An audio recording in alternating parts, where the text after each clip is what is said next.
Life has a curious way of testing one's resolve.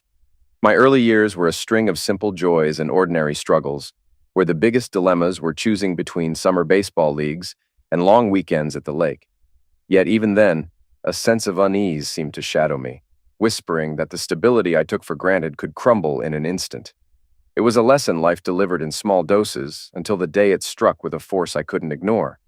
As I grew older, the carefree rhythm of my youth gave way to the complexities of adulthood: marriage, career, responsibilities. Like many, I believed I'd built a life on solid ground, only to discover how fragile those foundations truly were. I learned the hard way that trust, once broken, cuts deeper than any physical wound. Rain has always been my least favorite thing. It wrecked my childhood baseball games, made driving stressful as I got older, and most devastatingly, revealed my wife's betrayal. One Saturday morning, about halfway through a round of golf, a sudden downpour forced me to head home early. Golf had become a solo activity for me since Claire, my wife, stopped joining me months ago. Her reason for skipping out became painfully clear when I walked through our front door. There they were, Claire and her boss, Jonathan, half-dressed and entangled on the couch. My golf clubs stayed in the trunk, or I might have done something reckless. As they scrambled to cover themselves, I stood frozen, stunned, silent. Claire broke the silence first, her voice almost daring. "Got nothing to say?" she asked, her hands on her hips. "Just two words, get out," I replied, my tone calm but cutting. Jonathan bolted without hesitation. Claire hesitated, her eyes downcast. "You too," I added. "I'll pack your things and leave them in the garage. You can pick them up later." Her tears fell as she begged to talk, claiming she had nowhere to go. "Go to him," I said flatly. "And don't worry, I'll make sure his wife knows too." After Claire left, I called Jonathan's wife, Vanessa, to meet for lunch. When she answered, her voice carried the weight of suspicion and resignation. "I found your number on his phone records," she admitted. "He swore it was work-related, but I knew better. I'll call you back after I confront him." She rang me back an hour later, her tone echoing my heartbreak. We agreed to meet the next day, determined to compare notes and figure out the next steps. When Vanessa arrived, visibly pregnant, my anger reignited. "That bastard," I muttered, unable to contain my rage. Vanessa nodded, her expression a mix of sadness and steel. "Half the time I want to liquidate him," she admitted. "The other half I can't stop crying." I handed her printouts of Claire and Jonathan's emails. "This is all the evidence you'll need," I said. "I couldn't even bring myself to read it yet." Vanessa offered an idea. We'd each face the cheaters one last time, but together. I'd join her when she confronted Jonathan, and she'd back me up when Claire returned for her things. It was a petty, satisfying plan, and we both knew it. Before we parted, I gave her one last piece of advice. Go to the bank before you see your lawyer. Leave a little in your account, but take the rest. Trust me. Vanessa smiled for the first time that day. "Thanks," she said. "Looks like we're a team now." Vanessa had already emptied the joint account before our conversation, using online banking to transfer every cent. I wasn't even sure if I had online access set up, as Claire had always managed the finances. Vanessa offered to check my computer after lunch to confirm. While she had no regrets about draining the account, I suggested leaving a small amount behind to avoid appearing vindictive in court. Though she bristled at the idea, she grudgingly acknowledged the logic. Her frustration boiled over as she recounted her husband's neglect. How he'd been with my wife instead of preparing for their baby, leaving even the nursery undone. After lunch, Vanessa helped me locate my banking software and move funds around. While sorting through files, she stumbled across something shocking: videos of Claire and Jonathan together. Dozens of them. Furious, she immediately began saving the incriminating evidence to a disk. As we worked, Claire called me. Without hesitation, I handed the phone to Vanessa. She made it clear to Claire that both Jonathan's and Claire's belongings would soon be packed and left at the curb. She also relayed that the computer Claire wanted access to would be left on the porch at a specific time, ensuring no further interaction. Claire's claim that her affair with Jonathan was a one-time mistake didn't convince us, especially since Jonathan had fled the scene the moment he was caught. Despite her anger, Vanessa's sadness was palpable as she reflected on the betrayal. Still, she channeled her emotions into uncovering more evidence, determined to ensure they had no secrets left. Meanwhile, I discreetly updated the house's alarm code, preparing for any unwelcome surprises. Vanessa and I decided to upgrade our technology, buying new computers and an external hard drive to back up all our files. By the time Vanessa finished transferring my data, it was nearly 10 p.m. and the rain was falling heavily as I drove her home. She expressed concern about the possibility of Jonathan and Claire retaliating or spying on us, given how adept they'd proven at deception. Her warning clicked into place. If the roles were reversed, we might seem like the bad guys now. Before heading inside, Vanessa confirmed I'd be over the next day to paint the nursery and assured me she'd be filing for divorce soon. She planned to visit the bank to secure her accounts first, ensuring Jonathan couldn't access her money. Though I couldn't legally represent her, I offered to prepare documents for her to file herself. She appreciated the help, especially given her looming due date and the challenge of finding a lawyer quickly. After retrieving my briefcase, I handed Vanessa a draft of my own filing papers to review, noting I'd requested a fair split based on income. She surprised me by revealing she was the primary breadwinner, earning significantly more than Jonathan as a computer programmer. Her income made their betrayal sting even more, but she met it with humor, joking about Jonathan's apparent need to slum with my wife. As we joked about the incriminating videos we'd found, Vanessa half-seriously suggested dropping copies off at Jonathan's workplace. Instead, I decided to secure the evidence with an old adversary, Detective Lieutenant Derek Langston. Despite our rocky history, due to a case where I'd unknowingly smeared his reputation during his divorce, I trusted him to handle the evidence professionally. Langston begrudgingly accepted the CD, sealed it as evidence, and promised to hold it until I needed it. I left, hoping to repair some of the damage I'd caused him in the past. The next morning, Vanessa and I were first in line at Citizens Bank. We quickly opened new accounts, leaving just enough cash in the old ones to appear reasonable. The bank manager informed us that someone had already attempted to access the accounts and was furious to find most of the money gone. Vanessa smirked, remarking that Jonathan had been quick to pursue Claire, but not quick enough to safeguard their finances. By the time we left the bank, it felt like a small victory. Step by step, we were reclaiming control of our lives. Saturday morning, Vanessa and I filed our divorce complaints at the county clerk's office, paying the $170 fee and arranging for a constable to serve the papers on Tuesday, the last day of school. It felt like poetic justice. To celebrate, we had a late lunch and picked out paint for her baby's room at Lowe's. Vanessa, easily tired, needed frequent breaks, which stretched the trip longer than expected. Meanwhile, Claire and Jonathan left multiple messages on our phones, all of which we deleted without listening. I'd heard enough excuses during my career as a lawyer, and Vanessa had no interest in Jonathan's pleas. The rest of Monday and Tuesday were spent prepping and painting the nursery. Vanessa chose a sand-colored wall paint with pale green trim, which I joked matched baby poop. She wasn't amused. By Wednesday morning, Vanessa had finished using Claire's computer and taught me how to pack it up. At 6:30 a.m., I stepped outside to leave the computer on the porch, only to find Claire standing there. She immediately brought up the divorce papers being served at her school, calling it cruel. I explained that, lacking a better address for her or Jonathan, it was the only option. Claire claimed she and Jonathan had never committed adultery, insisting what I'd walked in on didn't meet the legal definition. She pushed for a no-fault divorce, which would mean a 50/50ths asset split, instead of the 67% share I'd get in an at-fault case. I promised to consider it, but made no commitment. She then announced she wanted to come home. I told her she could have the house, as it only held bad memories for me. I outlined my terms. I'd move out, leave her the house with 3 months' mortgage already paid, and provide $1,000 monthly alimony for 2 years, 1 month for every month we were married. She rejected the offer, threatening court action to claim half my net worth, smugly asserting her rights. I suspected her financial situation was the real reason for wanting reconciliation. Later that morning, I stopped by Vanessa's house. She was furious after Jonathan's visit, during which he demanded half their assets and suggested they try counseling. Vanessa told me she'd almost mentioned the incriminating videos, but decided against it, preferring to let him make his case under oath before exposing the truth. Together, Vanessa and I had drafted settlement offers the night before, though I knew the courts rarely left defendants with nothing. Still, Vanessa's bitterness meant she wanted to take everything, while I aimed for a fair but strategic outcome. With the nursery nearly done, I mentioned my plan to search for an apartment. Vanessa, already combing the classifieds, recommended a nearby complex with vacancies and a pool. She laughed about Jonathan's nerve, mocking his sudden interest in reconciliation. "He asked for counseling," she said, "and I suggested castration." As I considered the apartment, Vanessa reflected on her own work-life balance, which she intended to change once the baby arrived. Her comment made me think about how my long hours had played a role in Claire's betrayal, though Claire had certainly enjoyed the financial perks of my job.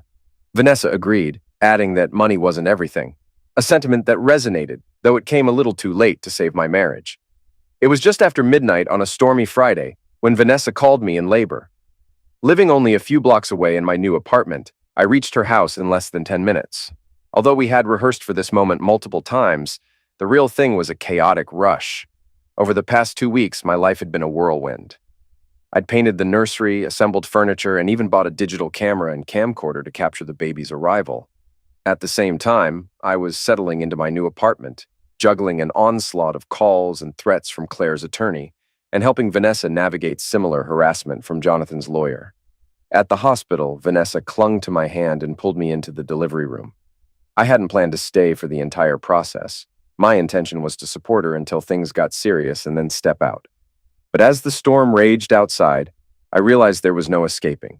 Standing by her side, I focused on keeping her calm, speaking softly while keeping my back to the medical action.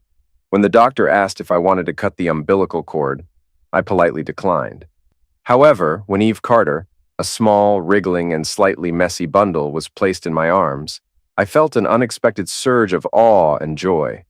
After Vanessa held her daughter briefly, it was clear that Eve was the most beautiful thing either of us had ever seen. Vanessa's suggestion to cut back on my work hours had proven to be wise. While the partners at my firm weren't thrilled, the change gave me more time to help her adjust to life as a new mother. My days, though busy, were fulfilling. I became Eve's unofficial babysitter while Vanessa worked from her home office. She would take breaks every couple of hours to nurse, during which I gave them privacy, but otherwise she trusted me completely with her daughter. I cherished my time with Eve, a bittersweet reminder of the children I had wanted during my marriage. Claire had always insisted on waiting, pushing the idea further into the future, much to my disappointment. Vanessa shared a similar frustration. Jonathan had been indifferent to fatherhood, showing little excitement when she told him she was pregnant and even less interest as the months progressed. Meanwhile, Claire and Jonathan refused to fade into the background. Their attorneys filed counterclaims accusing Vanessa and me of infidelity, a claim so absurd we laughed about it. Still, we were legally obligated to defend ourselves. Jonathan occasionally tried to see Eve, but he hadn't taken any legal steps to secure visitation rights. Instead, he called Vanessa weekly asking for permission to visit, and she always insisted I be present during his visits. Claire, on the other hand, called me twice a week, often demanding money or asking for help with basic household tasks she couldn't manage, like turning on the furnace or installing storm windows. The depositions proved to be as ridiculous as we had anticipated. Claire's attorney was inexperienced, appearing as though he had barely graduated law school. He attempted to take control of the proceedings, but my lawyer, a seasoned, no-nonsense litigator, quickly dismantled his arguments. When he questioned the validity of our adultery claims, she responded with razor-sharp wit and undeniable authority, leaving him flustered and red-faced. During the session, I seized the opportunity to address Claire directly. I reminded her of my original offer, the house and $24,000 in alimony. However, I pointed out that her lies since our separation had resulted in deductions, and my final offer now stood at $480 per month and the house.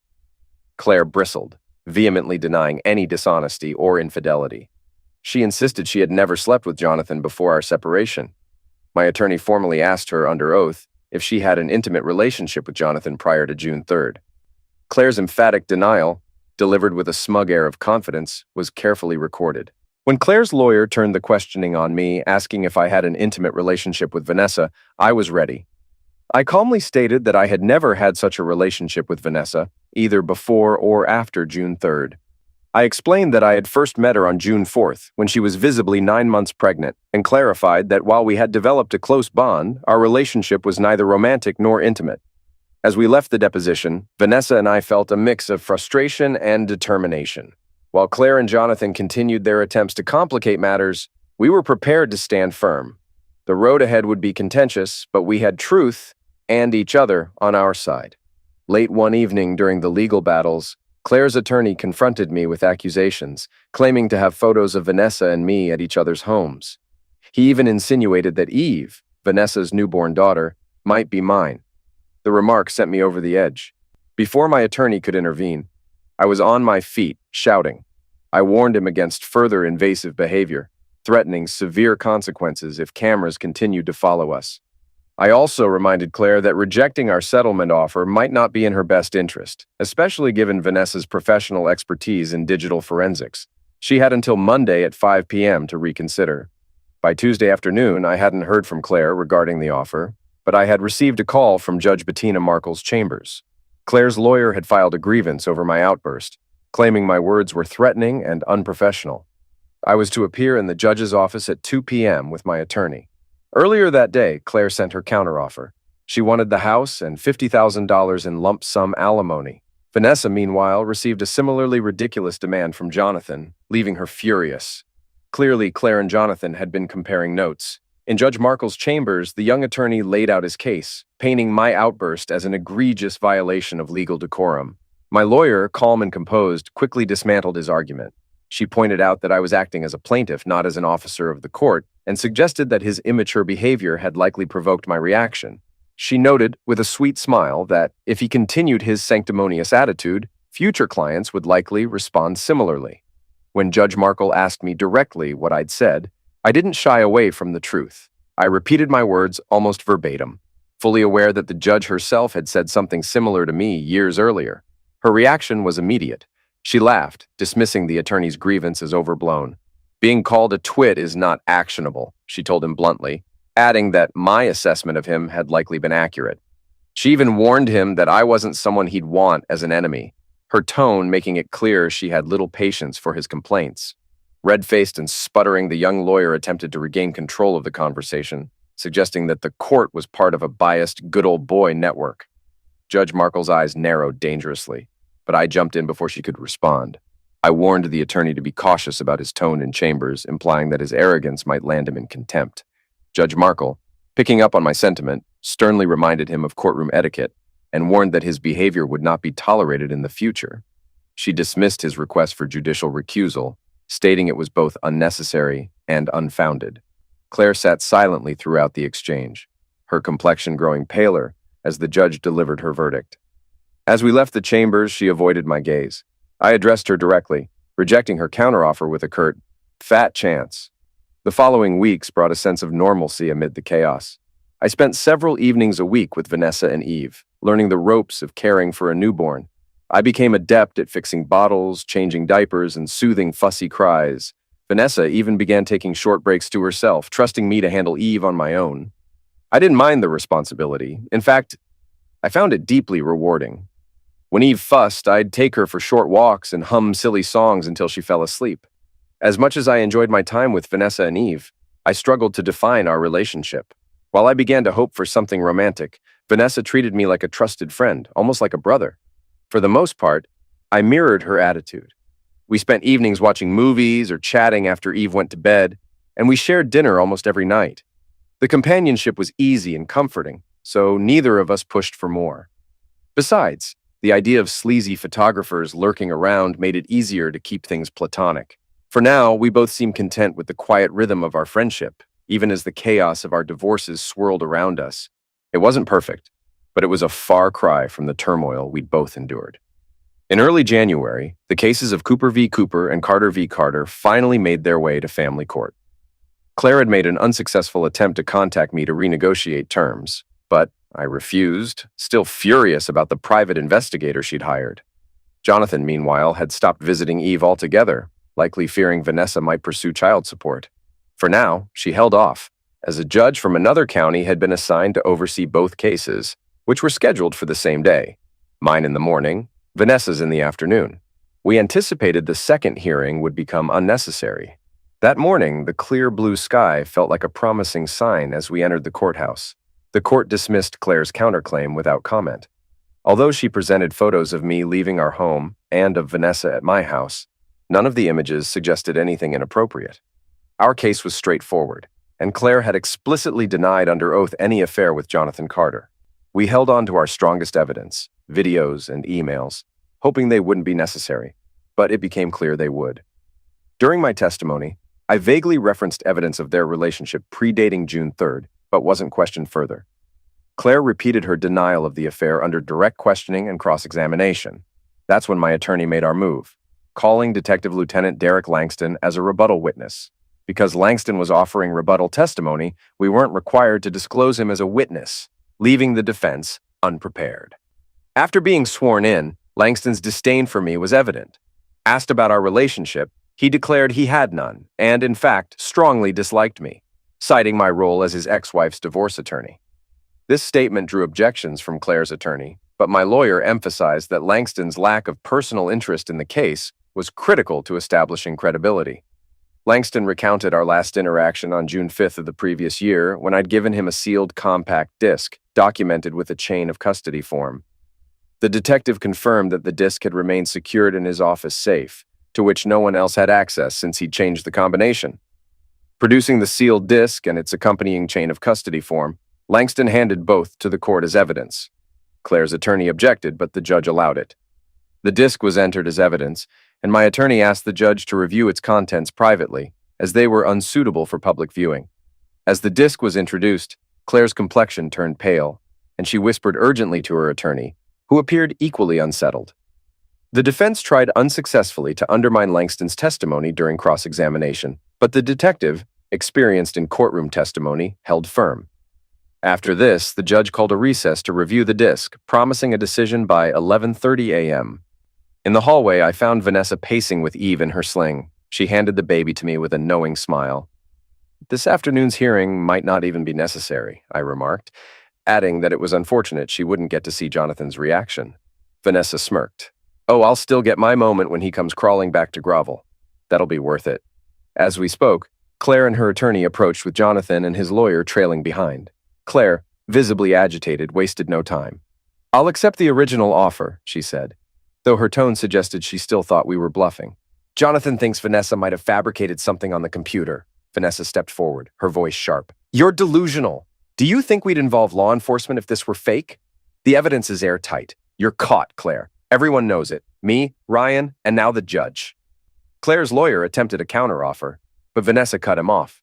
"Save it. Our response? Get lost." Vanessa turned to me sharply after I gently patted her arm, her expression fiery. "Don't even start," she snapped. "They wanted to play dirty, and now they're paying the price. They lied, cheated, and tried to take way more than they ever deserved. This is an amateur hour, sweetheart, and they bit off way more than they could handle when they decided to mess with us. She'll get half of whatever the judge decides Claire is entitled to, minus the house. If they don't like it, we can head back in there this afternoon and play hardball again. I'm sure the court will love hearing about a husband abandoning his 9 months pregnant wife to fool around. Ryan stepping up to help me with Eve saved me from going after $500 a month in child support from Jonathan's pitiful salary." Jonathan looked completely stunned, his mouth agape. I couldn't blame him. Vanessa's sheer fury left even me a little shaken. She was on fire, and I had no intention of getting in her way. Meanwhile, Jonathan's attorney seemed to realize there was no point in escalating things further. "Half of whatever she gets, minus the house," his lawyer said quickly. "We'll take it."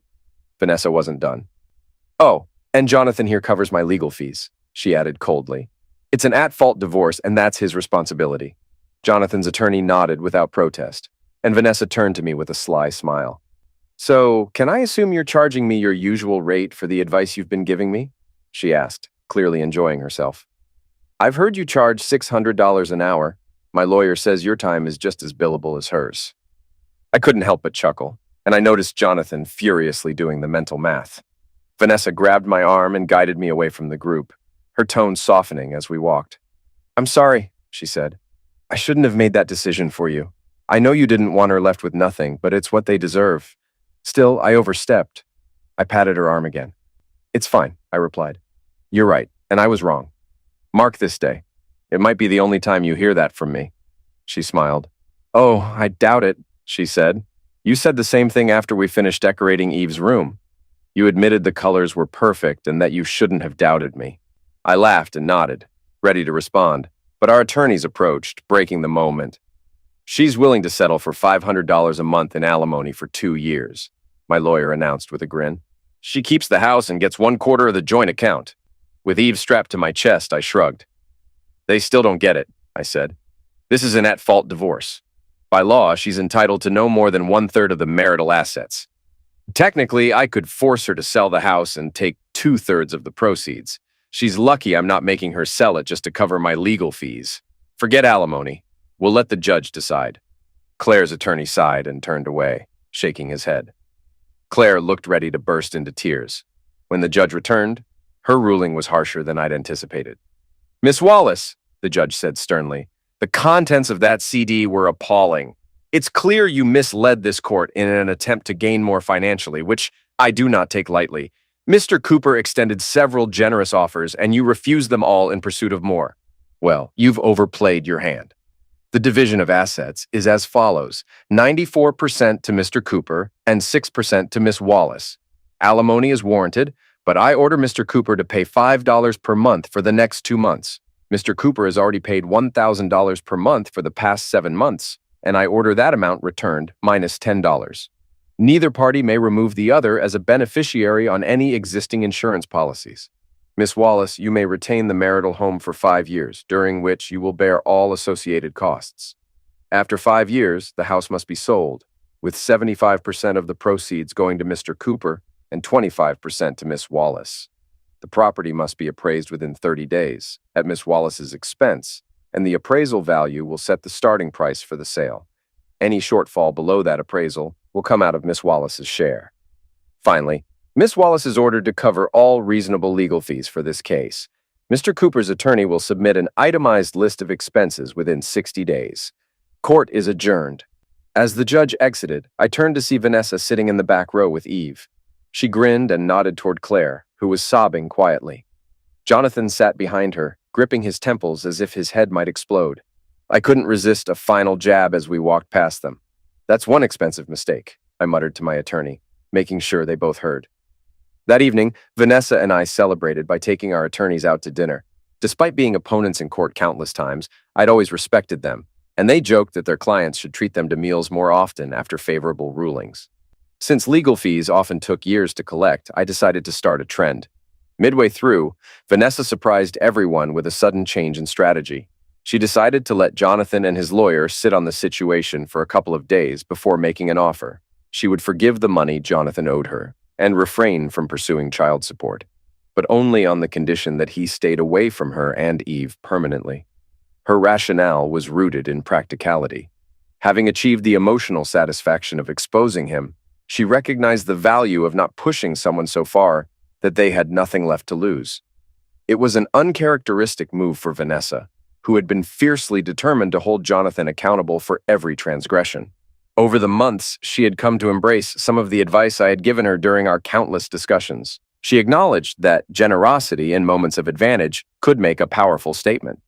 By offering fair settlements to both Claire and Jonathan, we had shown that we weren't out for revenge, but simply standing firm on principle. Vanessa had grown more reflective as the emotional storm of her divorce began to subside, and her decision to compromise was part of her evolving approach to life after betrayal. At the same time, I suggested making a similar gesture toward Claire. I proposed letting her keep the house without demanding any financial concessions. Vanessa agreed, appreciating that such moves reinforced the moral high ground we had maintained throughout the proceedings. It was another instance where she grudgingly admitted that my advice had merit, though she was quick to note that such admissions wouldn't become a habit. Over the preceding months, I had watched Vanessa slowly rebuild her confidence and sense of stability. The emotional toll of her contentious divorce and the challenges of raising a child alone had worn her down, but as time passed, her resilience began to shine through. The holidays had been a difficult period for both of us, marked by memories of what had been lost and the lingering bitterness of our legal battles.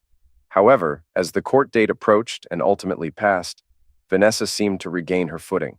For the first time in months, she began smiling again, her sharp humor returning in full force. With the court battles behind us, I anticipated that Vanessa and I would spend less time together. Our shared adversaries had been a central bond, and without them, the dynamic of our relationship naturally began to shift. While I continued to babysit Eve a couple of nights each week to give Vanessa time to work out or attend professional meetings, I increasingly focused on wrapping up my responsibilities at the office. My 5-year contract with the firm was set to expire in June, and I planned to start my own practice. With that transition looming, I often stayed late at work, trying to tie up loose ends before my departure. A few days after the court ruling, Detective Derek Langston showed up at my office without warning. His opening remark revealed his lingering anger about his own divorce, which had parallels to my own case.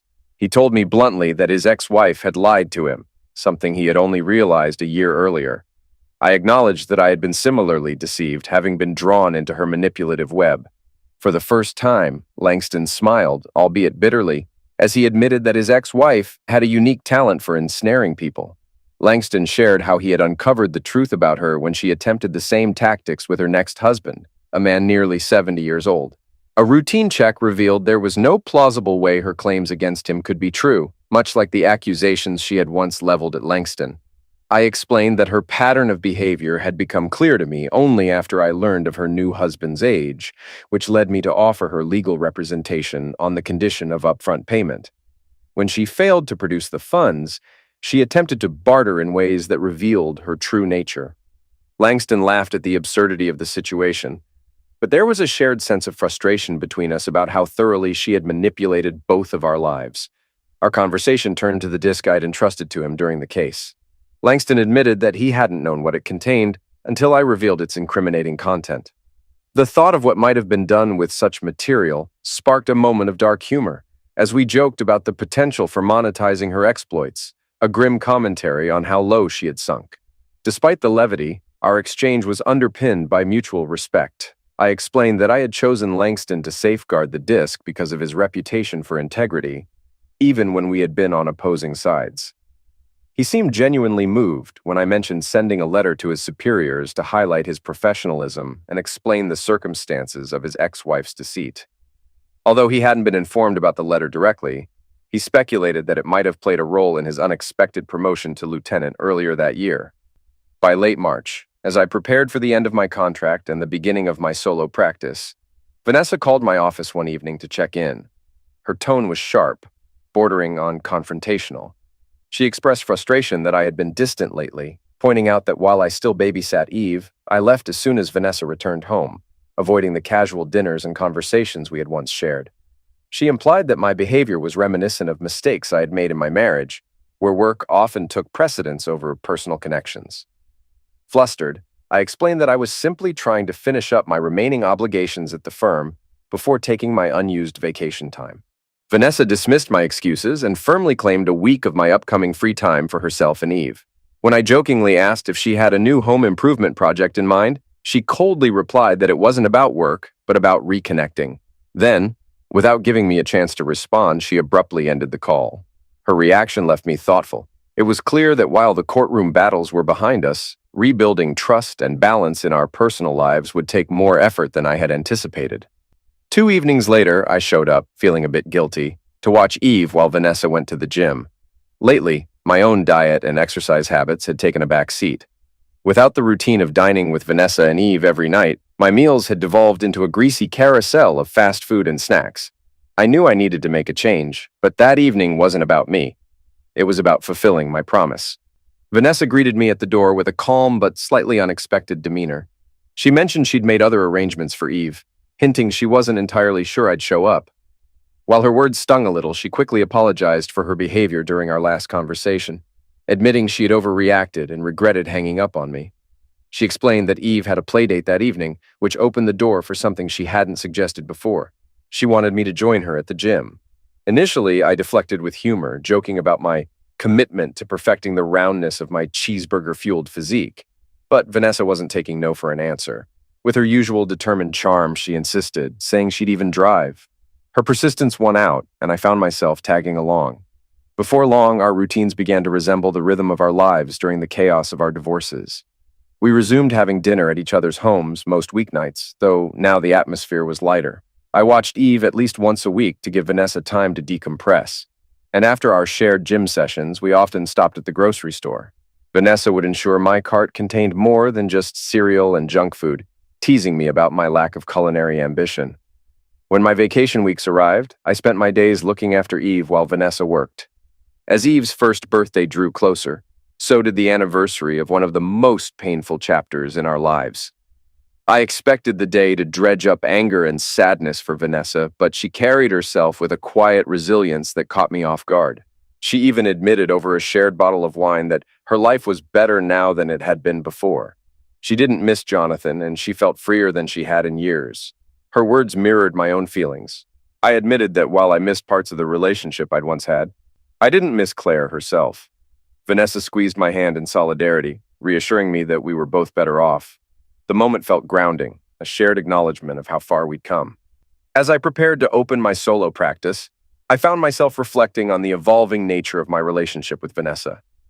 There were moments when it felt like more than friendship, like when she dozed off on my shoulder during movie nights after putting Eve to bed. Still, I couldn't tell if my feelings were appropriate or reciprocated. Vanessa seemed to view me as a protector, a mix of brother and confidant, but she gave no sign of romantic interest. My own emotions were conflicted. I appreciated her as a friend, but couldn't ignore how much I enjoyed her company, or how attractive I found her, especially when she smiled or tilted her head playfully during conversations. Despite our closeness, our discussions about dreams and future goals had never included each other in a romantic sense. That unspoken boundary kept me cautious, unsure of what the future held. By the time my new office opened, Claire and Jonathan had drifted into obscurity. They had lived together for a while post-divorce, but eventually split. The last update Vanessa and I had heard was that they were engaged, though that news had come months earlier. The morning I opened my office, Vanessa and Eve surprised me. They'd been away for the weekend, so I hadn't seen them in days. When I arrived, I was stunned to find that none of the furnishings I had ordered had been delivered. Instead, my office was outfitted with beautiful walnut furniture and leather chairs that were far beyond anything I could have afforded. The outer office, where my paralegal would sit, had also been completely transformed. Vanessa greeted me with a hug, explaining that the lavish setup was her housewarming gift. She admitted she couldn't bear to let me start my new venture with the cheap furniture I'd picked out. While I thanked her, I gently protested the expense, but she brushed it off, saying money was replaceable, and so was mine, now that I was starting my practice. She also revealed her intention to become my first client. Vanessa wanted me to draft her will and prepare guardianship documents for Eve. Her plan included filing for child support from Jonathan, which she would drop if he agreed to relinquish his parental rights. She even nominated me as Eve's guardian in case anything happened to her. The weight of her trust wasn't lost on me. Though I couldn't ethically accept her as a client, the gesture solidified how deeply she relied on me. I joked that bribing me with office furniture wasn't necessary, but her earnestness left me touched. A week later, as we browsed the grocery store together, Vanessa caught me deep in thought. She asked what was on my mind, and for the first time, I considered the possibility that what I was feeling for her might not be fleeting. Whether or not it was mutual remained the question lingering in my heart. The moment lingered in my mind as I debated whether to say what had been occupying my thoughts. The scene in my office, where Vanessa had shown her unwavering support, had stayed with me, sparking a realization I couldn't ignore. I wanted Vanessa and Eve to be more than just a part of my life. They had become its center. But even as that truth solidified in my mind, I couldn't shake the fear of what might happen to our friendship if I misjudged the situation. As we pushed the grocery cart through the aisles, Vanessa must have noticed my hesitation. She prompted me to share what was on my mind, and after a moment of internal struggle, I finally decided to take the leap. Without much preamble, I asked if she thought it would make things awkward if I asked her on a date. Her initial reaction wasn't what I expected. She looked at me briefly, then turned away, suggesting we talk about it in the car. The rest of our shopping trip was uncharacteristically quiet. I regretted my impulsiveness, unsure how to backtrack without making things worse. Vanessa, for her part, seemed equally uncertain about how to respond without causing more tension. When we loaded the groceries into the trunk, I braced myself for her answer. She broke the silence by asking if I had been serious about my question. I replied softly but honestly, confirming that I was.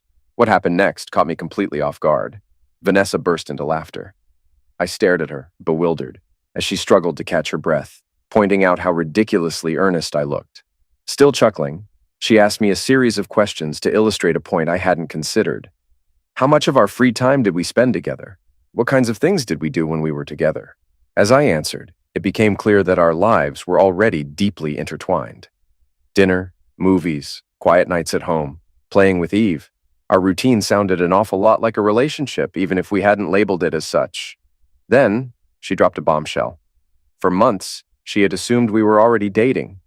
She admitted that she had even referred to me as her boyfriend at work. What had upset her most after our divorces were finalized was the belief that I didn't see her that way.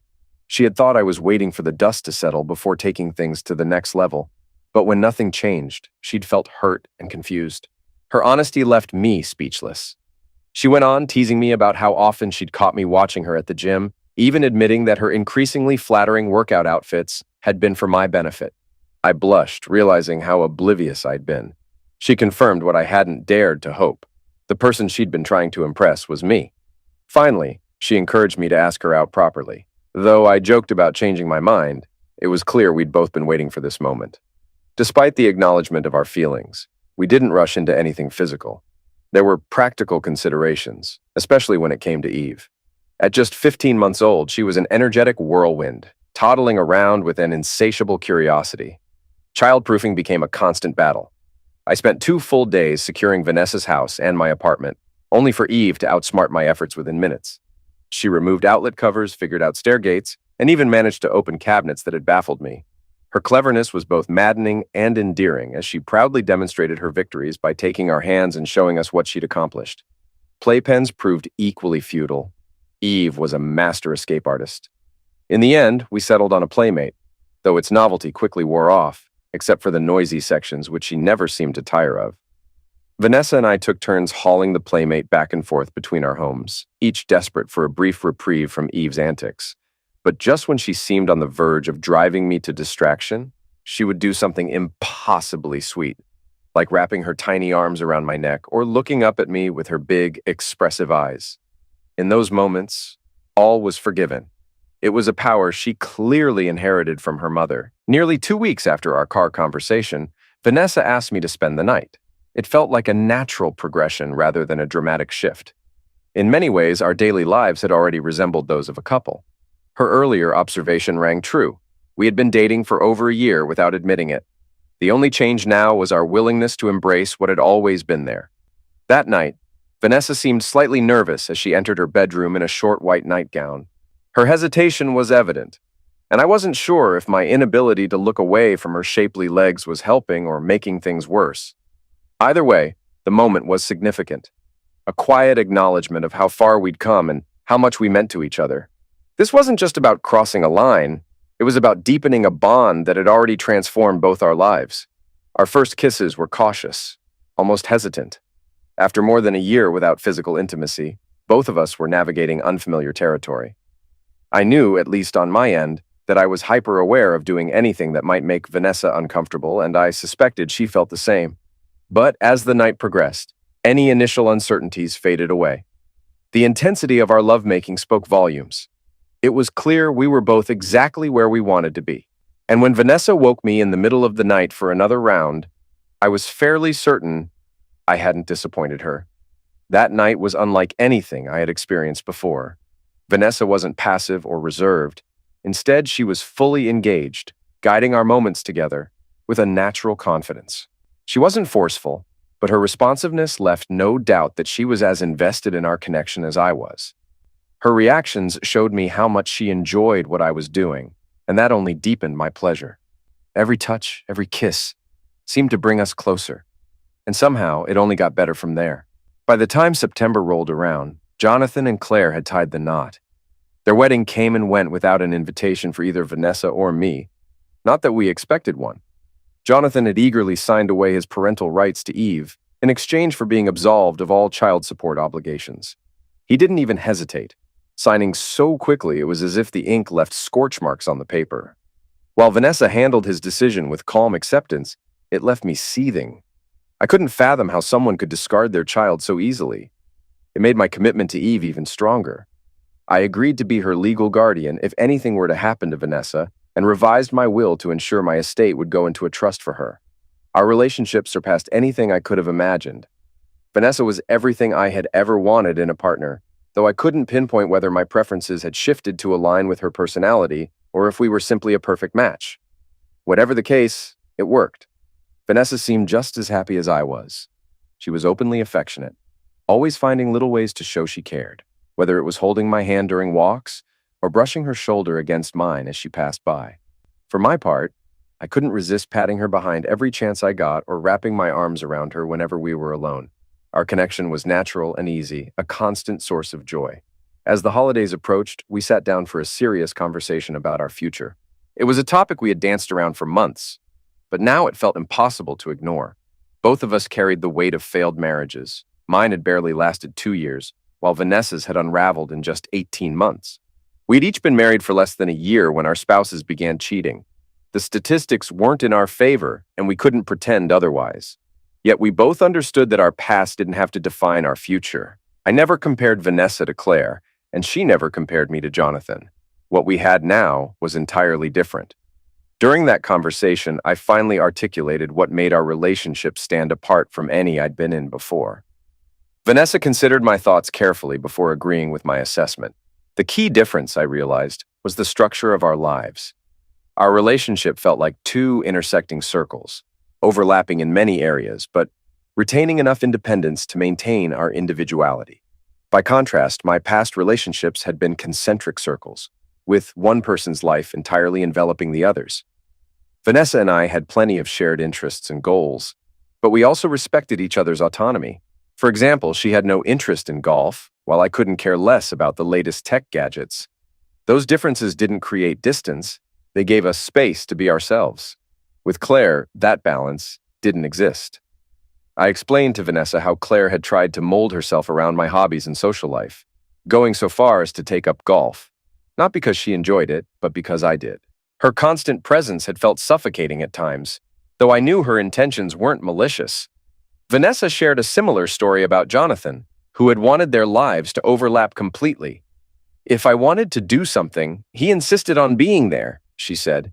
He couldn't handle the idea of me having something just for myself.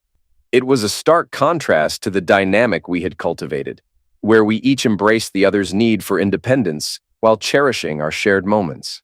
Vanessa smiled as she reflected on the concept of intersecting circles. I like that idea, she said. And she must have truly meant it, because when the time came to choose our wedding bands, we selected two interwoven rings, separate but intricately connected.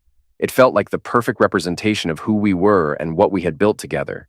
It's remarkable how life can pivot so profoundly, how the moments that once seemed devastating can lead to something entirely unexpected, something better.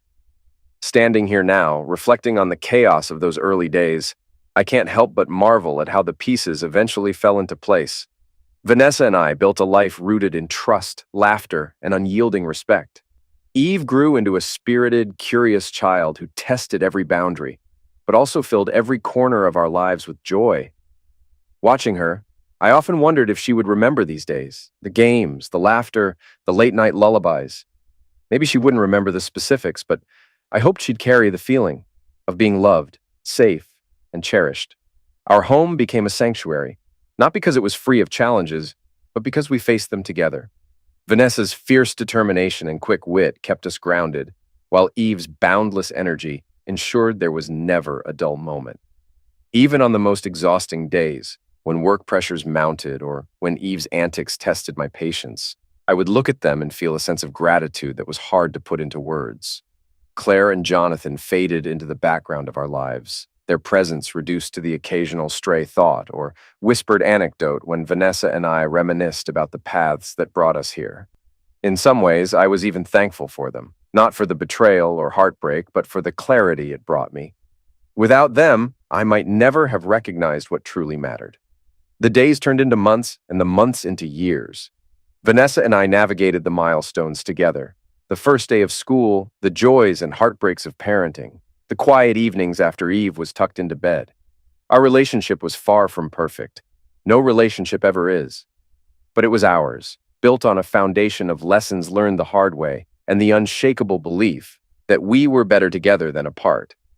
Sometimes, on quiet nights, Vanessa would tease me about those early days. "Remember when you didn't even know we were dating?" she'd say with a grin, her head resting on my shoulder. I'd laugh, shaking my head at my obliviousness. I guess I just needed a little push. Her smile would soften then, and she'd squeeze my hand. "Well, I'm glad you figured it out eventually." "So am I," I'd think to myself. "So am I." And as I look forward to the years ahead, to more milestones, more laughter, and undoubtedly more challenges, I know one thing for certain. I wouldn't change a single thing about how we got here. Because every twist, every heartache, and every choice led me to this life, To Vanessa, to Eve, to a love I never saw coming but now couldn't imagine living without.